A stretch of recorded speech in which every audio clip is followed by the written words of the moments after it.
What you're about to hear is a story that very few people know. It involves someone with worldwide recognition, a celebrity whose face has been on magazine covers, television screens, and red carpets around the globe. But even her most devoted fans have likely never heard of this, because buried behind the lights and the glamour is a near-death experience that sounds too incredible to believe. And yet it happened to Jane Seymour.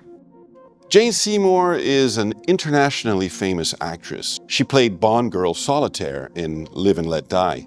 She starred as Dr. Michaela Quinn in Dr. Quinn, Medicine Woman, a role that won her a Golden Globe.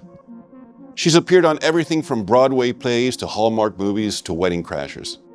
And along the way, she became known not just for her beauty, but for her poise, her charity work, and her resilience. Before the incident you're about to hear, Seymour was, by all accounts, ambitious, grounded, and entirely focused on her career. There was no talk about anything mystical or out of body. In 1988, Jane was filming a movie in Spain. It was a biopic account of Aristotle Onassis, and she had taken on the role of famous opera singer Maria Callas. During the shoot, she came down with bronchitis.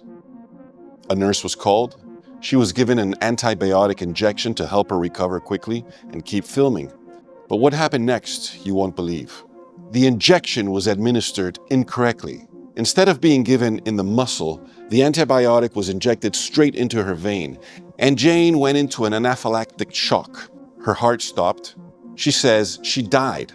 Medically, she was considered gone. Everything went quiet, still. And then she floated above her body. Seymour describes hovering above the scene. She saw her own body, lifeless, lying on the hospital bed. She saw doctors and nurses panicking, trying to revive her. And then she saw a white light. Not just any light, she said, but something peaceful, all-encompassing, and totally serene. I just saw this white light. And I was completely peaceful, no stress, no pain, no noise, nothing, just this white light. And then I kind of looked down, I remember, and I could see me. She later said, "When you're out of your body, everything goes very calm." Jane was brought back. They managed to revive her. But she says she was never the same. Simple. I came back and I was impatient to live life because life's too short. And after her experience, she changed how she saw life and death. She said she began to see her body like a car, something you need to maintain. She became more spiritual, more focused on purpose and love than on career or recognition. It simplified her life. She let go of fear of dying. This wasn't just a physical recovery, it was something deeper, something mystical, something that gave her a sense of peace that she says has never left her since. And that's what makes this story so incredible. She wasn't looking for a spiritual moment. She was just trying to finish a film. But the universe, or something beyond it, had other plans. But what really happened?